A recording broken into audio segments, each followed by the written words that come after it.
Hello friends, welcome back. How are you guys? എല്ലാവർക്കും പുതിയൊരു വീഡിയോയിലേക്ക് സ്വാഗതം. ജനനായകന്റെ ഒഫീഷ്യൽ ട്രെയിലർ ഇപ്പൊ ഇറങ്ങിയിരിക്കുകയാണ്. ഒരു 5-6 മിനിറ്റ് ആയതേ ഉള്ളൂ. അണ്ണന്റെ ലാസ്റ്റ് പടം എന്നാണ് അറിയപ്പെടുന്നത്. ലാസ്റ്റ് പടം അല്ലായിരുന്നെങ്കിൽ കൊള്ളായിരുന്നത് ഞാൻ ഇപ്പൊ വിചാരിക്കുന്നു. ചിലപ്പോ വരുമായിരിക്കും, പറയാൻ പറ്റില്ല. ചിലപ്പോ വീണ്ടും തിരിച്ചു വരാൻ ചാൻസസ് ഉണ്ട്. എന്തായാലും മലേഷ്യ സിംഗപ്പൂറാണ്. അവിടുത്തെ ഓഡിയോ ലോഞ്ചില് ഇത് ലാസ്റ്റ് പടമായിരിക്കും എന്നൊക്കെയാണ് അനൗൺസ് ചെയ്തത്. ഇനി ഈ സിനിമ കാണുമ്പോ ഇനി കണ്ടിറങ്ങുമ്പോ ഇങ്ങനെ ആയിരിക്കും അറിഞ്ഞൂടാ.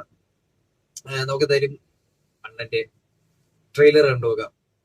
കമോൺ, കൂടുതൽ പറഞ്ഞ് ഞാൻ ഇതാക്കണ്ട. ഞാൻ ഇനി ട്രെയിലർ കണ്ടുപോകട്ടെ. I'm so excited bro. അപ്പൊ നമുക്ക് ട്രെയിലർ കാണാം. 3, 2, 1 ഗോ. ഒരാൾ കുറെ തോക്ക് മാറ്റിയിരിക്കുന്നു.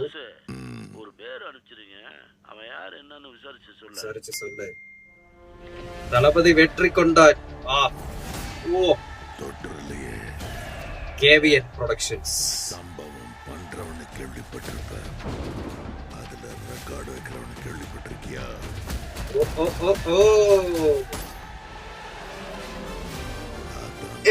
தளபதி தளபதி விஜய். நான் சாதா மேன் தான் பேபி.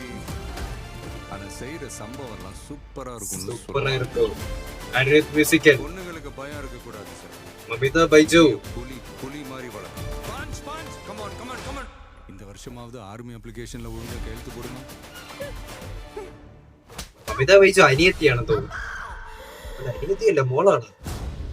என் பொண்ணை தொட சொன்னவன் யாரு? മോളാണ്. யாரே? ഓ, ബോബി ഡിയോൾ. இன்னிலிருந்து 30வது நாள் இந்தியா என் காலடியில வந்து விழும். ഇതില് മേക്കിംഗ് ആണല്ലോ. ஓஎம் ஓஎம் ഓയം. அழிவு. പൂജ ഹെഡ്സ്. எனக்கு இந்த ஆர்மெல்லாம் வேண்டாம். பாரு என் கை எப்படி நடுக்குதுன்னு. விஜயோட பின்னாடி ஏதோ பெருசா ஒண்ணு இருக்கு.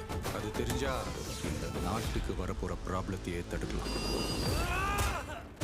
மக்களுக்கு நல்லது பண்றேன்னு இதுக்குள்ள வராது. உன்னை காப்பாத்திக்கிட்டு ஓடி போயிட.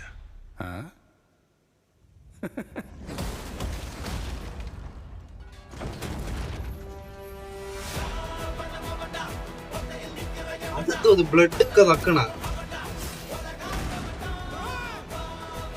மொத்த ஐயோக்கியனுங்களும் ஒண்ணா நிக்கிறாங்க.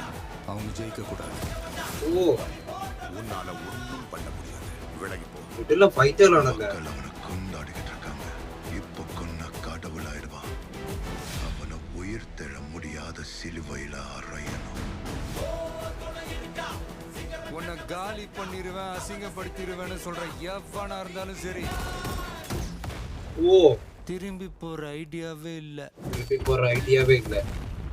ஐ ஆம் വെയിറ്റിംഗ്. coming. ഓ, കമ്മിങ്. പുതിയ സാധനം. மக்களுக்கு நல்லது பண்றதுக்கு அரசியலுக்கு வாங்கடா. கொலை பண்றதுக்கு அரசியலுக்கு வரீங்க.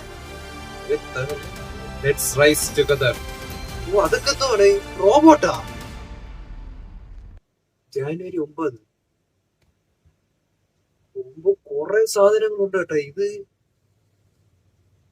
എന്തോന്ന് പറയാ, ഞാൻ എന്തോന്നൊക്കെ കുറെ സംഭവങ്ങൾ കാണിച്ചിട്ടുണ്ട്. കുറെ ഫൈറ്റുകള്, ചേസ്. അപ്പ മകൾ പാസം, അപ്പ മകളായിരിക്കും. എല്ലാം ഉണ്ട്. Mass, politics. ഓ, കുറെ സംഭവങ്ങൾ കാണിച്ചിട്ടുണ്ട് കേട്ടോ. എല്ലാം ഇനി സിനിമ കാണുമ്പോ അറിയാം ഇങ്ങനെ ഇതെല്ലാം കൂടെ ഇന്റർ കണക്റ്റഡ് ആയിട്ട് പോകുന്നുണ്ട്. എന്തായാലും ഗംഭീര ഫൈറ്റുകളും പരിപാടിയൊക്കെ ആണെന്ന് തോന്നുന്നത്. ഈ തെലുങ്ക് സിനിമകളുടെ കണക്കുള്ള ഫൈറ്റ് അവന്റെ എന്ന് മാത്രമേ എനിക്ക് പ്രാർത്ഥനയുള്ളൂ. ഇത് ഭഗവത് കേസരിയുടെ റീമേക്ക് എന്നൊക്കെ പറയുന്നുണ്ടായിരുന്നു. ഞാൻ ഭഗവത് കേസരി സിനിമ ഫുള്ള് കണ്ടിട്ടില്ല. അവിടെയൊക്കെ ചെറിയ സീനുകളൊക്കെ മാത്രമേ കണ്ടിട്ടുള്ളൂ. ഇത് കണ്ടിട്ട് ഭഗവത് കേസരി കണ്ടവരുണ്ടെങ്കിൽ ഇത് ഭഗവത് കേസരിയാണോ അതോ പ്രോപ്പർ കുറച്ച് സാധനങ്ങൾ മാത്രമേ എടുത്തിട്ടുള്ളൂ, എങ്ങനെയാണെന്ന് ഒന്ന് കമന്റ് ചെയ്യണം കേട്ടോ. ഞാൻ ഭഗവത് കേസരി പടം കണ്ടിട്ടില്ല. റീമേക്കോ എന്തോ ആവട്ടെ, ഐ ഡോണ്ട് കെയർ. എനിക്ക് പോയി കണ്ടാ മതി. തളപതി അണ്ണൻ, വിജയണ്ണന്റെ പടം, അത്രേ ഉള്ളൂ. 29-ാം തീയതി റിലീസാണ്. അവസാന പടം എന്നൊക്കെ പറയുന്നു. കണ്ടിറങ്ങുമ്പോ ഇനി ഇമോഷണൽ ആവുക എങ്ങനെയാണെന്ന് അറിഞ്ഞൂടാ. ഇനി no more first look, second look, എന്തോന്ന് ഓഡിയോ ലോഞ്ച് ഇല്ല, ട്രെയിലർ ഇല്ല, മൂവി അപ്ഡേറ്റ്സ് ഇല്ല. ആലോചിക്കുമ്പോ ചൈൽഡ്ഹുഡ്സ് ഹീറോ ഇനി അങ്ങോട്ട് എങ്ങനെയാണെന്ന് അറിഞ്ഞൂടാ. ഇനി ഇലക്ഷൻ കഴിയുമ്പോ അറിയായിരിക്കും. ഇനി തമിഴ്നാട് ഇലക്ഷൻ ദളപതി ജയിക്കുമല്ലോ എന്ന് പറഞ്ഞൂടെ. എന്നാലും ഇനി ഇലക്ഷൻ ഒക്കെ കഴിഞ്ഞിട്ടായിരിക്കും ചിലപ്പം ഇനി അങ്ങോട്ട് സിനിമയിൽ കാണോ ഇല്ലേ എന്നുള്ളത് അറിയാവുന്നത്. പക്ഷെ ഒഫീഷ്യലി പറഞ്ഞ് ഇനി സിനിമയിൽ കാണൂല, ഇതാണ്ട് ലാസ്റ്റ് പടം എന്നൊക്കെ പറഞ്ഞ്. വിഷമമുണ്ട്, കാരണം നമ്മള് ഒരു ഫേവറേറ്റ് ആക്ടർ അല്ലേ. അപ്പൊ പിന്നെ അവര് ഈ സിനിമ ചെയ്യുന്നതൊക്കെ അറിയുമ്പോ നമുക്കൊരു എന്തായാലും ഒരു വിഷമം വരുമല്ലോ. എന്തായാലും ട്രെയിലർ കൊള്ളാം, ഗംഭീരമായിട്ടുണ്ട്.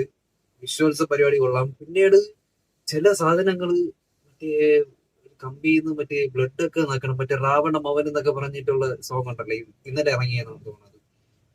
പിന്നീട് റോബോട്ട് പോലത്തെ സാധനമൊക്കെ ട്രെയിനിൽ പറഞ്ഞത്. ഫൈറ്റ് ഒക്കെ അടിപൊളിയാണെന്ന് തോന്നുന്നത് കണ്ടിട്ട്. കുറച്ച് അത്യാവശ്യം ലോജിക്ക് നോക്കണില്ല, ഞാൻ ലോജിക്ക് ഒന്നും നോക്കണില്ല, പോട്ടെ. പക്ഷേ ട്രെയിലർ കൊള്ളാം, പക്ഷെ ചില സാധനങ്ങൾ മാത്രം കുറച്ച് ഇതായിട്ട് തോന്നി. എന്തായാലും കുറെ സംഭവങ്ങളൊക്കെ കാണിച്ചിട്ടുണ്ട്. ഈ സിനിമ കാണുമ്പോ അറിയാം എങ്ങനെയായിരിക്കും അറിഞ്ഞൂടാ.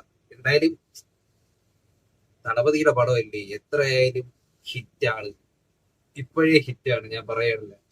ഇനി ഓവർ എക്സ്പെക്ടേഷൻ ഒന്നും വെക്കണ്ട. ഇനി സിനിമ കാണുമ്പോ അറിയാം, അന്ന് ഞാൻ റിവ്യൂ ഇടുന്നതായിരിക്കും. അതുപോലെ തന്നെ ദളപതി മാത്രമല്ല, കുറെ പേരുണ്ട് കേട്ടോ. ഞാൻ ട്രെയിലറിൽ മുഴുകിയിരിക്കുകയായിരുന്നു, അണ്ണന്റെ ലാസ്റ്റ് ട്രെയിലറല്ലേ. അപ്പൊ പിന്നെ ഞാൻ ഫോക്കസ് ഫുള്ളി ദളപതിയിലായിരുന്നു കേട്ടോ. ബാക്കിയുള്ളൊരു നരേൻ, പ്രിയാമണി, അങ്ങനെ കുറെ പേരെ കാണിച്ചിട്ടുണ്ടായിരുന്നു. പക്ഷെ ഇതിൽ ആദ്യമേ തന്നെ അങ്ങ് വിജയെ കാണിച്ചൊക്കെയാണ് തുടങ്ങിയത് കേട്ടോ. അത് അപ്പോൾ കൂടുതൽ ഇത് ദളപതി തന്നെ മെയിൻ ഫോക്കസ്. എന്തായാലും വലിയൊരു വിജയം ആവട്ടെ എന്ന് വിചാരിക്കുന്നു. ചിലപ്പോ ഈ വീഡിയോയിൽ കുറച്ച് റിയാക്ഷൻസ് ഒക്കെ എന്റെ കണ്ടു കാണുള്ളൂ, കാരണം ഞാൻ അതിൽ ഫുള്ള് എനിക്കറിഞ്ഞൂടാ. ഞാൻ അതില് ഫോക്കസ് ആയിരുന്നു, ഒരുപാട് കാര്യങ്ങളൊന്നും പറയാനൊന്നും പറ്റിയില്ല. അതുകൊണ്ട് എന്തായാലും വീഡിയോ ഇഷ്ടപ്പെട്ട ലൈക്ക് ചെയ്യുക, ഷെയർ ചെയ്യുക, സബ്സ്ക്രൈബ് ചെയ്യാൻ പറ്റും. Signing out.